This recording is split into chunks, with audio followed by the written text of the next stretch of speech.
नमस्कार, चक्रव्यूह में आप सभी दर्शकों का स्वागत है। मैं हूं आपके साथ मुकेश राजपूत और आज चक्रव्यूह के सवालों के घेरे में है doctor Subhash Chandra, media tycoon और अभी अभी नवनिर्वाचित राज्यसभा सदस्य।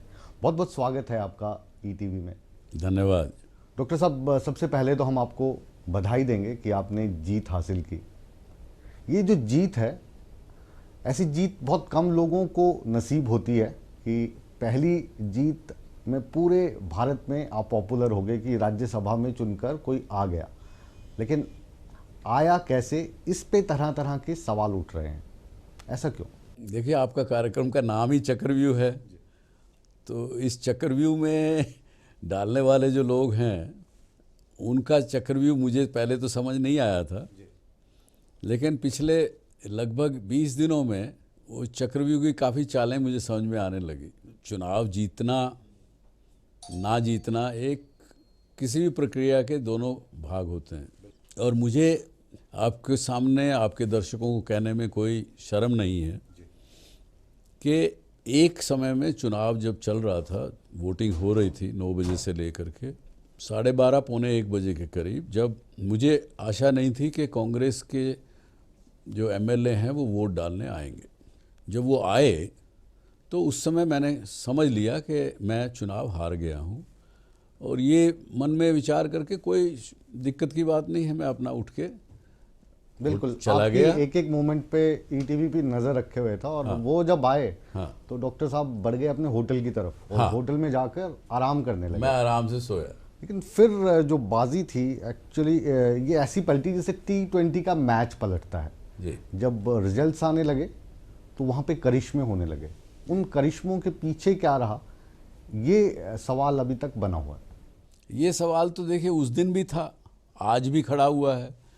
आज मैं समझता हूँ कि कुछ क्लैरिटी उसमें आई है, कुछ बादल हटे हैं उससे, और ये निकल के सामने आया है कि ये जो within party and inter party Congress and INLD में जो कलह झगड़ा जो था, और within Congress party various leaders जो अपनी कांग्रेस पार्टी हरियाणा की सुप्रीमेसी देखना चाहते हैं, उनके बीच में जो कलह थी, ये तीनों तिकोना जो चीज़ है वो सामने निकल के आ रही है, और इसी तीनों में ही कहीं ना कहीं इसका राज छुपा हुआ है। ये राज जो है, वाकई जो आपकी जीत है, इसमें इस राज का काफ़ी ज़्यादा हाथ रहा है, क्योंकि आप जानते हैं कि आसान नहीं थी जीत। जब शुरू में आपको सपोर्ट किया तो एक सीट वो पक्की थी कि चौधरी वीरेंद्र सिंह वहाँ से जाएंगे, दूसरी के लेके लगातार संशय बना रहा, और जब ये गठबंधन हुआ इनेलो को और कांग्रेस का कि हम दोनों सपोर्ट करेंगे, तो उस वक्त आपकी हार लगभग तय होगी। फिर सिलसिला शुरू हुआ अनवैलिड वोट्स का। वो कैसे पता चला कि ये वोट्स अनवैलिड किसके हैं, ये थ्योरीज कहाँ से आ गई? क्योंकि आज तक हमारे हिसाब से तो सिर्फ एक वोट अनवैलिड नज़र आया हमें, और वो था रणदीप सुरजेवाला का, जो रिकॉर्ड में है। बाकी अनवैलिड वोट्स की कहानी कहाँ से, कब और क्यों शुरू हुई? देखिए, अगर आप देखें 31 मई को मैंने नामांकन पत्र दाखिल किया। 31 तारीख से लेकर के 10 तारीख सुबह तक मैं एक अपने मन में और बाकी सबके मन में भी मैं एक विजेता था, क्योंकि किसी को भी इस बात का ज़रा भी शक नहीं था कि कांग्रेस किसी भी हालत में इनेलो की कैंडिडेट की मदद करेगी हरियाणा में, क्योंकि ये पॉलिटिकल सुसाइड माना जा रहा था राजनीतिक हलकों में। लेकिन फिर भी मुझे भी आज तक समझ में नहीं आया है कि क्या एक राज्यसभा सीट कांग्रेस लीडरशिप के लिए इतनी महत्वपूर्ण है, बिल्कुल, या सुभाष चंद्रा का राज्यसभा में ना आना उनके लिए महत्वपूर्ण है। दोनों में से एक चीज़ है, मुझे नहीं पता कौन सी है। अब उस समय 10 तारीख को जब शाम को ये उन्होंने निर्णय किया कि ये करेंगे, तो उस समय सब ने मान लिया कि भाई अगर ये हुआ तो सुभाष जी हारेंगे। लेकिन फिर भी अटकलें फिर भी लग रही थी। अगले दिन सुबह जब चुनाव शुरू हुआ 9 बजे, तब मैं देख रहा था कांग्रेस के जो प्रतिनिधि वहाँ बैठे थे, 10 बजे उनके पास फ़ोन आया उनके हाईकमांड से, 11 बजे फिर फ़ोन आया, उन्होंने कहा कि जी मैडम वो अभी तो नहीं आए हैं। यानी वहाँ पे द्वंद्व चल रहा था अंदर कि वो आएंगे कि नहीं आएंगे। 1 बजे वो सस्पेंस ख़त्म हुआ, और जब वो सस्पेंस जब ख़त्म हो गया तो हार मानने में मुझे कोई कठिनाई नहीं थी, और कोई, क्योंकि विपස්සना साधना करता हूँ इसलिए उसमें कोई मुझे बहुत ज़्यादा दुख भी नहीं हुआ। जाके मैं आराम से 1 घंटा सोया हूँ। एक थ्योरी फ्लोट हुई, अभय चौटाला ने बताया, प्रेस कॉन्फ्रेंस की सीक्वेंस उसमें बताया गया कि ये वाले जो शुरू वाले वोट्स हैं ये वैलिड हो गए।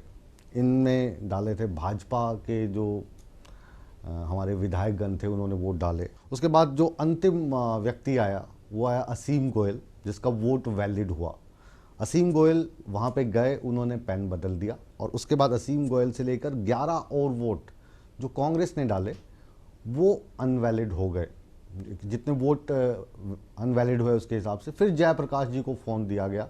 जयप्रकाश जी आपके क्योंकि अच्छे मित्र हैं, उन्होंने जो असीम गोयल ने पेन उठाया था वो पेन वहाँ पर बदल दिया, और गलती से 2 कांग्रेस के विधायक और एक कैप्टन अभिमन्यु उनके बाद वोट डालने आए, तो ये 4 इनके वैलिड हो गए। ये वाली थ्योरी कहाँ से आई और इसके प्रमाण कैसे आए? किसको पता है कि ये वोट किसके वैलिड हुए, किसके अनवैलिड हुए? ये कहाँ से आ रही है? क्यों आ मैंने रही है? तो आज तक ये बात मेरे समझ में नहीं आई है। कांग्रेस वाले तो लिख के भी दिया है वहाँ पे। कांग्रेस वाले लिख के दिया, इसीलिए तो मैंने डिमांड की है कि उनके ऊपर 128 अनुच्छेद ऑफ पीपल रिप्रेजेंटेशन एक्ट, उसके अनुसार उनके ऊपर मुकदमा चलना चाहिए, केस दर्ज होना चाहिए। क्योंकि सीक्रेसी जो है वो कैसे ब्रीच हुई, उनको कैसे पता? मुझे नहीं पता कि आज भी वो सही कह रहे हैं गलत कह रहे हैं। जैसे कि ये बात तय है कि पहले शुरू के जो वोट डले, तो 10वां वोट डालने गए सुभाष बराला जी, जो भाजपा के अध्यक्ष हैं बिल्कुल। हरियाणा के। उन्होंने वहाँ दूसरा एक पेन तो बंधा हुआ देखा, दूसरा पेन खुला पड़ा हुआ देखा। उन्होंने चुनाव अधिकारियों को, भाई ये पेन भी पड़ा है यहाँ पे देखो। उसके क्या मायने थे? उसके माने मैं तो ये समझता हूँ कि वो दूसरा पेन, उससे कोई पहले 10 जो वोट डले उसमें से 5-7 वोट डले हो सकते हैं, या 9 के 9 डले हो सकते हैं, 8 डले हो सकते हैं। मैं क्या कैसे कह सकता? आप भी हमारी थ्योरी मान रहे हैं कि वो अनवैलिड वोट किसके हैं अभी भी नहीं मुझे पता? भी आज भी नहीं पता। जो आरोप दूसरा लगा वो ये कि जो ये पूरा खेल हुआ इसमें तीनों ही पार्टियों की मिलीभगत हो गई। इसमें कुछ सच्चाई की डॉक्टर सुभाष चंद्रा का जो फैन क्लब है वो इतना तगड़ा है कि लोगों ने पार्टी, चलिए आपके मुंह में घी शक्कर, पार्टी से ऊपर उठ के, अगर मेरी वजह से हरियाणा की सभी पार्टी राजनीतिक दल अगर इकट्ठे हो सकते हैं तो फिर हरियाणा का उत्थान होने में क्या देर लगेगी? तो लोगों कुछ ने भी देर अपने नहीं लगेगी। पार्टी हित से ऊपर उठ के डॉक्टर सुभाष चंद्रा को वोट डाल दिया। ये तो मैं कहता हूँ कि ये हरियाणवी वर्सेस नॉन हरियाणवी की लड़ाई थी। हाँ, लेकिन कुछ लोग तो कह रहे कि ये बनिया वर्सेस जाट की लड़ाई थी। अब वो पता नहीं, हो सकता है, ये भी कह सकते हैं। डॉक्टर सुभाष चंद्रा तो हमेशा जीत के लिए औरों को मोटिवेट करते नजर आते हैं हमें।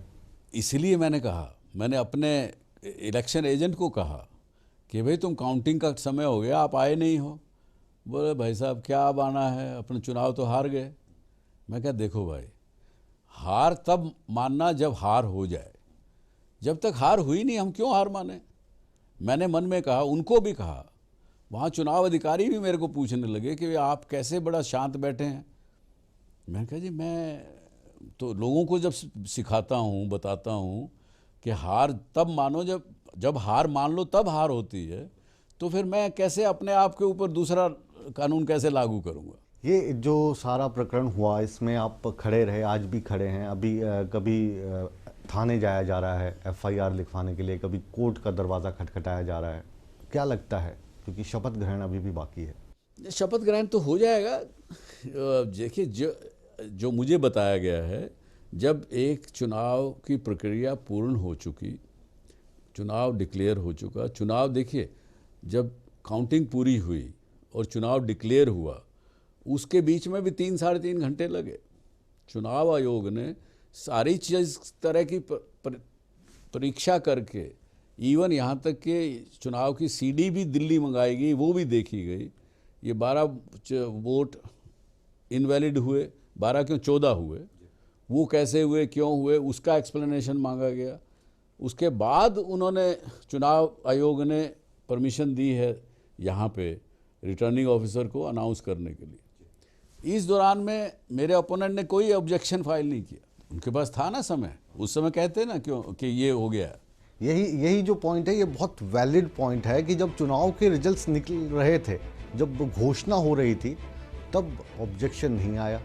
उसके बाद ऑब्जेक्शंस का सिलसिला लगातार जारी है, चक्रव्यूह भी लगातार जारी है। बहुत ही छोटा सा कॉमर्शियल ब्रेक हम ले रहे हैं। इस वक्त आपके साथ हैं डॉक्टर सुभाष चंद्रा। हम जानते हैं आप कहीं नहीं जाएंगे, रिमोट को हाथ नहीं लगाएंगे, क्योंकि ये है आपका पसंदीदा नंबर 1 शो चक्रव्यूह। मिलते हैं एक छोटे से ब्रेक के बाद।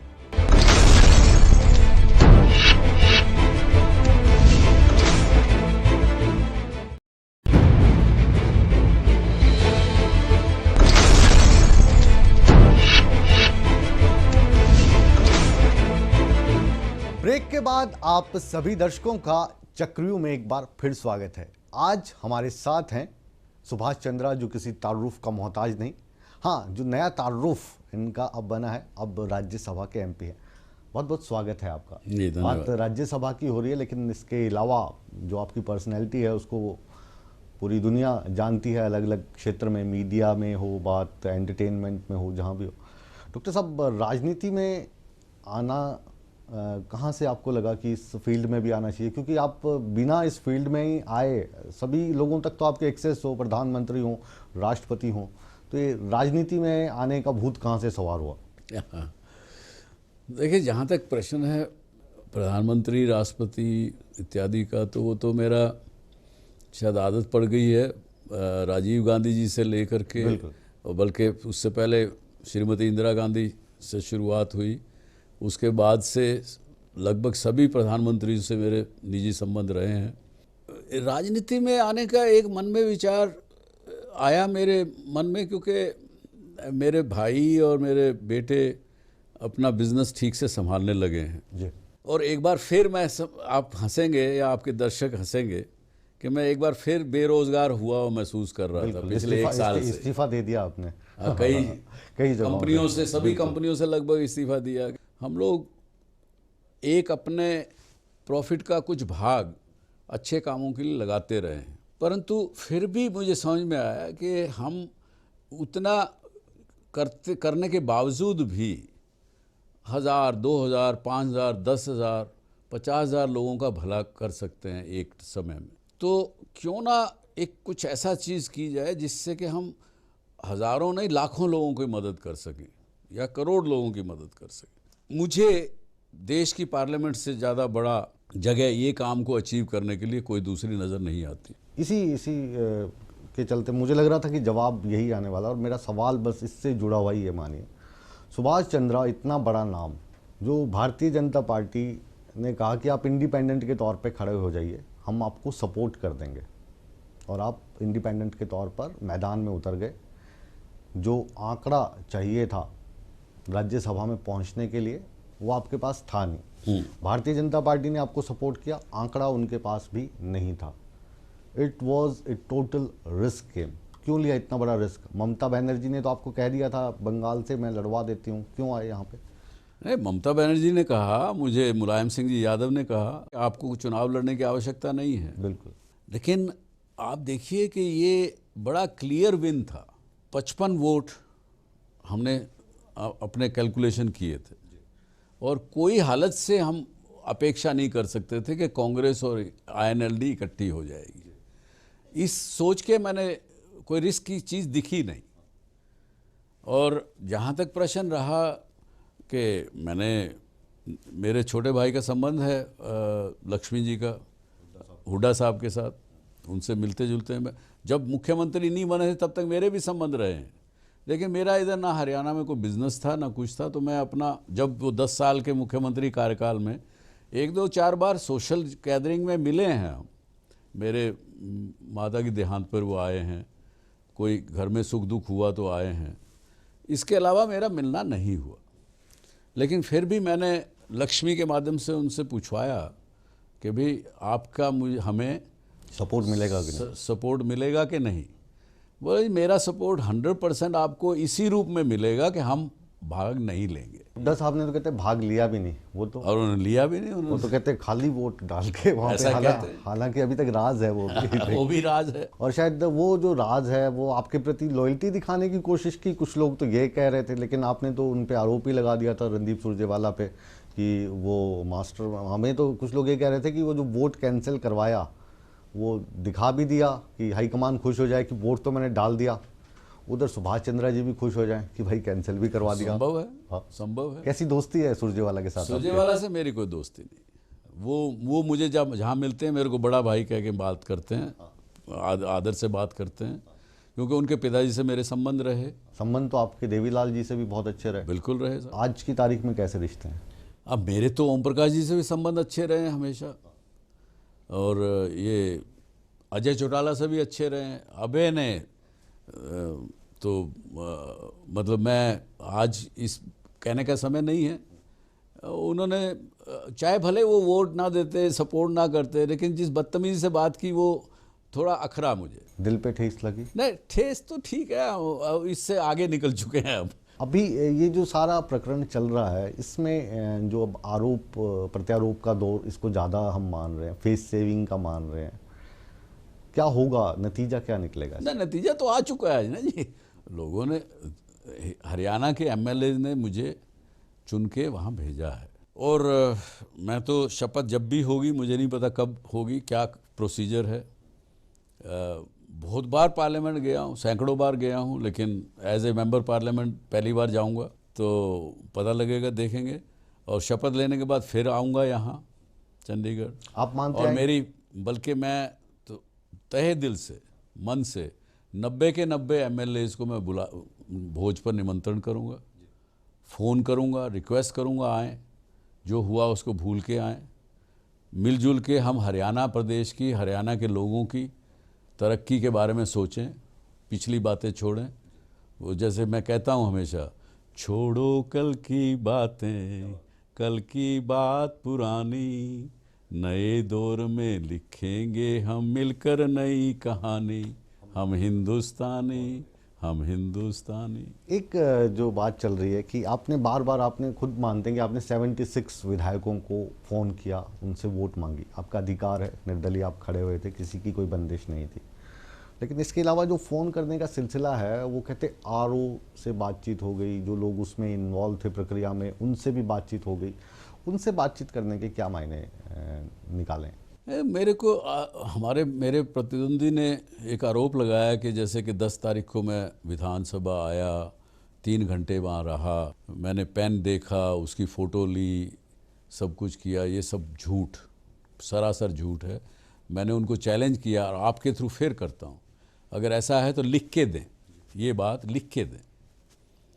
और क्योंकि मैं 10 तारीख को वहाँ विधानसभा गया ही नहीं, उससे पहले 2-3 बार गया हूँ, इस प्रक्रिया के लिए ही गया हूँ, जानने के लिए गया हूँ।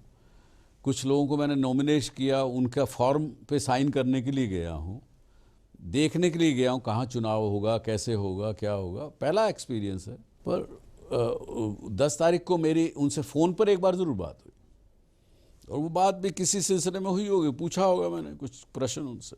हम जिन 2 लोगों को मुख्य इस पूरे खेल का विलन के तौर पे दिखाया जा रहा था, उन दोनों को हमने इंटरव्यू किया, चक्रव्यूह में ही, जयप्रकाश को भी और असीम गोयल को भी। हमने उनसे पूछा, आपसे भी पूछते हैं, कि वो जो पेन बदला गया, बदला तो गया है, इसमें कोई डाउट नहीं है, वो पेन कौन बदल गया? मैं नहीं मानता कि पेन बदला गया है। तो वो शाही फिर चेंज हो? मैं तो कहता हूँ कि जो पहले पेन वहाँ पाया गया, उससे इस्तेमाल किया किसी ने, उसके बाद कुछ एमएलए अपनी जेब में दूसरा पेन डाल के ले गए हों, वो किया गया हो। आज वो कहते हैं कि हमने एफिडेविट में लिखवा लिया कि हम दूसरा पेन लेके नहीं गए।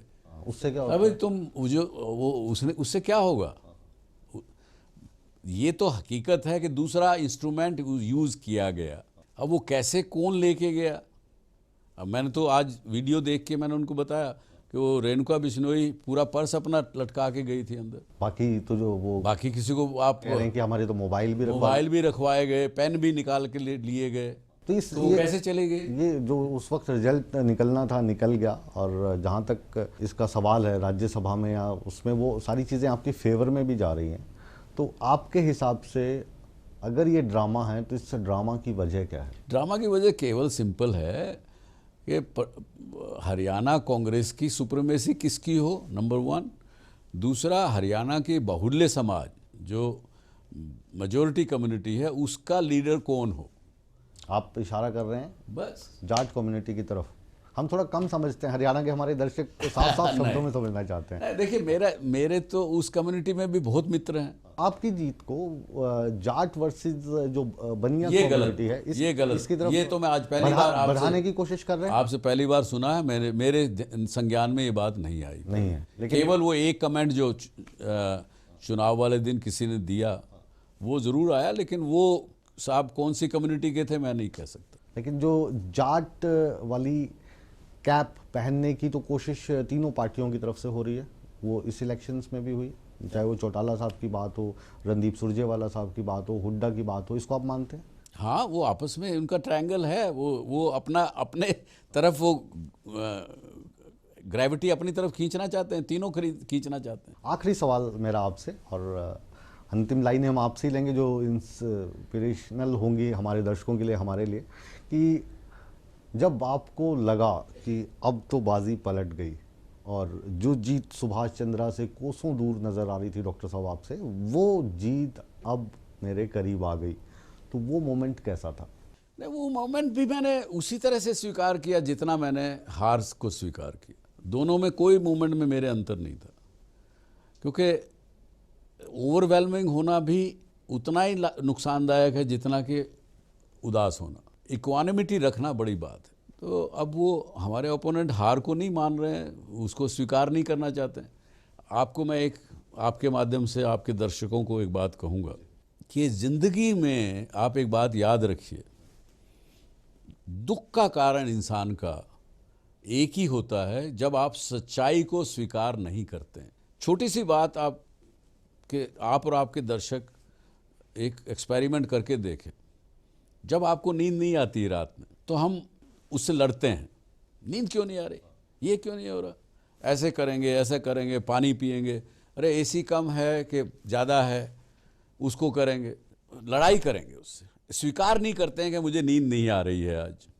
आप स्वीकार करके देखिए कि आज मुझे नींद नहीं आ रही, एक्सेप्ट इट। आप देखेंगे विद इन फ्यू सेकेंड आपको नींद आ जाएगी।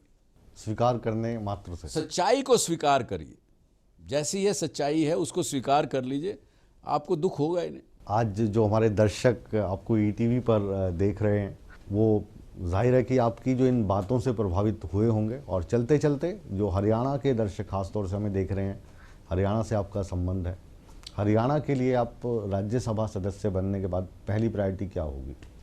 ये हरियाणा के लिए मेरी सबसे पहली प्रायोरिटी होगी, अगर मैं कर सकूं, तो हरियाणा के गाँव में और शहरों में सब जगह स्वच्छ पानी और एकदम अच्छा जिसको हाइजीनिक वातावरण जिसको कहते हैं, हाइजीनिक चीज़ें वहाँ देने की प्रायोरिटी मैं करूँगा, जिससे कि लोगों को कम से कम बीमारी फैलें। उससे मेरे डॉक्टर भाई कई नाराज़ हो सकते हैं, लेकिन कम से कम बीमारी फैले, स्वस्थ हरियाणा हो, समृद्ध हरियाणा हो। आपने कीमती समय में से समय निकाला, हमसे बातचीत की, चक्रव्यूह में आया, आपका बहुत बहुत शुक्रिया। हमारी शुभकामनाएं आपके साथ हैं। धन्यवाद। तो ये थे डॉक्टर सुभाष चंद्रा जी। अब इन्होंने हमारे सवालात का कितनी ईमानदारी से जवाब दिया, कहाँ कहाँ हमें गोल गोल घुमाने की कोशिश की, इसका फैसला आप करेंगे, क्योंकि आप जज हैं, आप पब्लिक हैं, आप हमारे दर्शक हैं। इसका फैसला हमेशा की तरह हम आप पे ही छोड़ते हैं। ईटीवी पर हमेशा की तरह खबरों का सिलसिला जारी है। चक्रव्यूह को हम यहीं पर विराम देते हैं, लेकिन आप कहीं मत जाइए, बने रहिए ईटीवी के साथ, क्योंकि ताज़ा खबरों का सिलसिला, जैसा कि मैंने कहा, बदस्तूर जारी है।